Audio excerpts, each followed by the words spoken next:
Lord.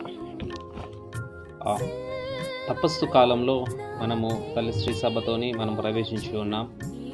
ఈ యొక్క తపస్సు కాలాన్ని మనము అనుగ్రహ కాలముగా అనొచ్చు, లేకపోతే కృపా కాలముగా అనొచ్చు, శ్రమల కాలముగా అని కూడా మనం పిలవచ్చు.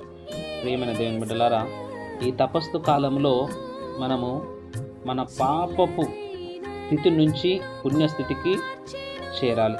ఈ పాపపు చీకటి ఈ పరిస్థితుల నుంచి పుణ్య మార్గంలో, పరిశుద్ధత మార్గంలో నడిపించేదే ఈ తపస్సు కాలం. మరి ముఖ్యంగా మనం చూసినట్లయితే ఈ తపస్సు కాలంలో మనం చేయవలసిన 3 కార్యములు: 1 ప్రార్థన, 2 ఉపవాసము, 3 దాన ధర్మాలు.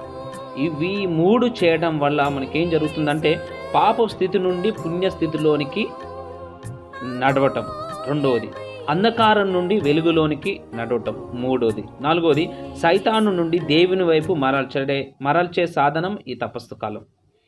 సైతాను నుండి దేవుని వైపు మరల్చే సాధనమే ఈ తపస్సు కాలం. ప్రియమైన దేవుని బిడ్డలారా, ప్రార్థన ద్వారా దేవునితో మనము ఐక్యపరచుకుంటాం, దేవునితో మన సంబంధం ఏర్పరచుకుంటాం. ఉపవాసం ద్వారా మనము శరీరానికి ఏర్పడే కొరత, బాధ, ప్రభుని శ్రమలలో భాగం పంచుకోవడానికి మనము తోడ్పడుతుంది. యేసు ప్రభువు పొందిన శ్రమలు, బాధలు మన శరీరంలో మనము అనుభవించే ఆ యొక్క ఉపవాసం ద్వారా మనం అనుభవించగలుగుతాం.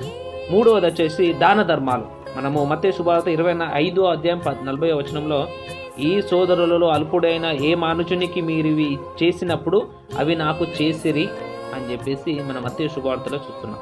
సో ఈ 3 కార్యాలు చేయడం వల్ల మనము పాప స్థితి నుంచి పుణ్య మార్గంలోకి, చీకటి నుంచి వెలుగులోనికి మనము ప్రవేశించి మన యొక్క పునరుత్థాన పండుగని మనము యోగ్యముగా కొనియాడే భాగ్యం దేవుడు మనకు ఇస్తాడు. Praise the lord.